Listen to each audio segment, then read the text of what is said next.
Hey YouTube, welcome to Palantir Gaming. This is your host, Craig.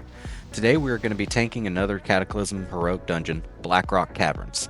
I'll be covering a few trash mobs, some slight cheese with Raz for a speedy run, and full fights against all 5 bosses. I'll stick with just the important stuff to know as your role as a tank. As a reminder, this is not a class guide, but a universal tanking guide. Let's gear up, stay sharp, and always pay attention to our healer's mana. Here we go. As you enter the first room in the caverns, you'll notice these 2 ogre packs. They must be cleared before you pull the Bone Crusher, or he will call them all to help him when you pull him. For our first boss, we challenge Romog Bone Crusher.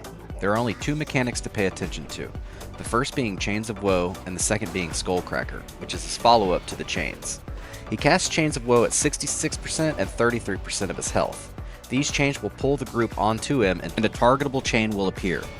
Everyone must do what they can to break that chain ASAP so that you can run away from him before he uses his Skullcracker, which will one-shot anyone within 12 yards.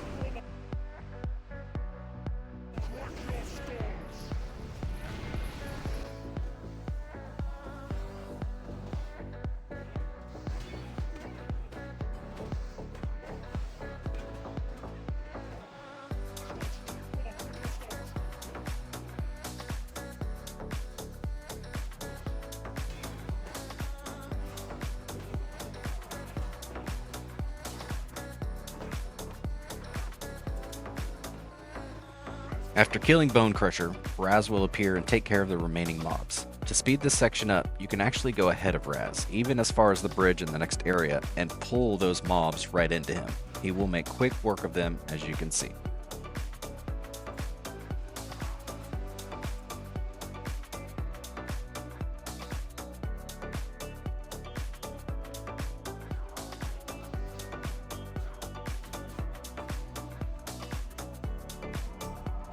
As you enter the second boss room, you do not have to take the path to the right, but instead you can jump off to the left.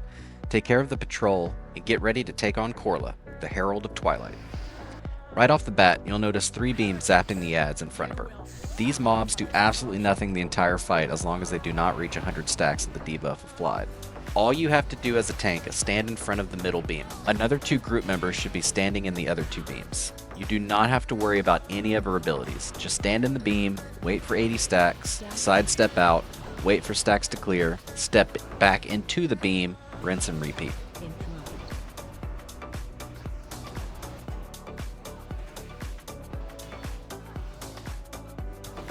At this moment, I had to pull an audible and take the left beam because I noticed that no one else was on it. If you want to step up your tanking game, you always have to be observant of your party members' locations. These small adjustments can save you from a wipe.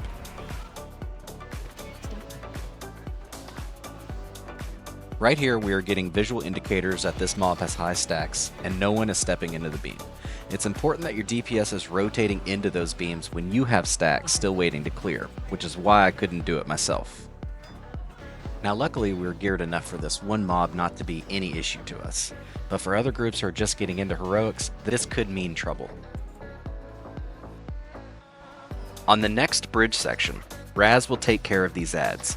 Speed this engagement up by going in front of Raz to grab the furthest mobs away. In our third boss room, we face off against Karsh Steelbender, but before we can pull him, we have to take care of the fire elementals circling the room.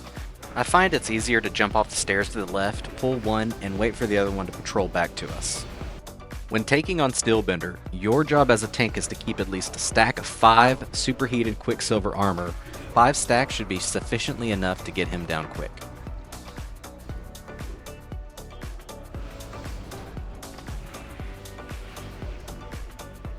Admittedly, I still need to tweak my in-game UI for better visibility in my videos, but I'll show the abilities on screen here. In order to apply this debuff, you must kite him through the flame pillar in the center of the ring. Make sure you are only in that pillar as long as necessary in order to get him to move through it. This debuff only lasts 17 seconds, so you're going to do this 2 or 3 times throughout the fight. Once you get the hang of it, this is a rinse and repeat fight. Congratulations on the kill.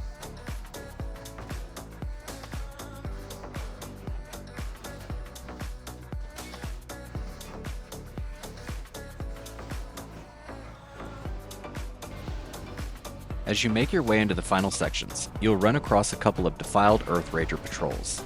Now you can only do so much here as a tank, but everyone else will want to be stacked on you in order to absorb the damage from their falling meteors. If someone is not close enough to the group, then this will happen.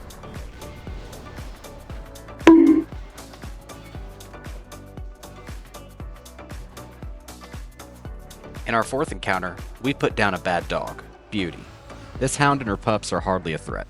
Just make sure you have aggro on the pups and everyone is nuking the bad girl. There will periodically be lava pools on the ground, and I hope you understand that at this point, fire's bad, okay?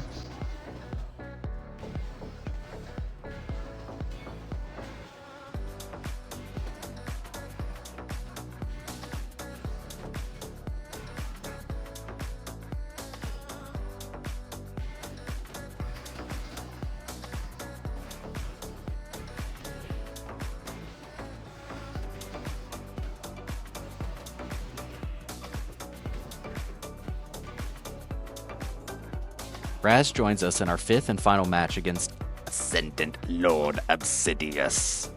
Although he really doesn't last long, so it's up to us to avenge our fallen friend. Good thing we've been practicing our kiting, because wouldn't you guess it, you'll need to kite this one too. At 69% and 34%, he will possess another mob. You'll see this indicator by the mob increasing in size. You'll want to establish aggro immediately. Do not worry about the other mobs walking around, they have rotating threat tables with whoever attacks them, so you can't keep them focused on you if you have someone else blasting AoEs. Of course it's preferable to have someone in your party to be a designated kiter, but I have found that it is not necessary.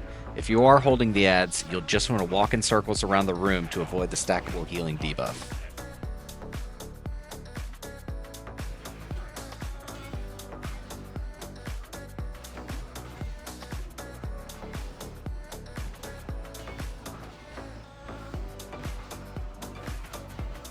Grats and GG on the final kill.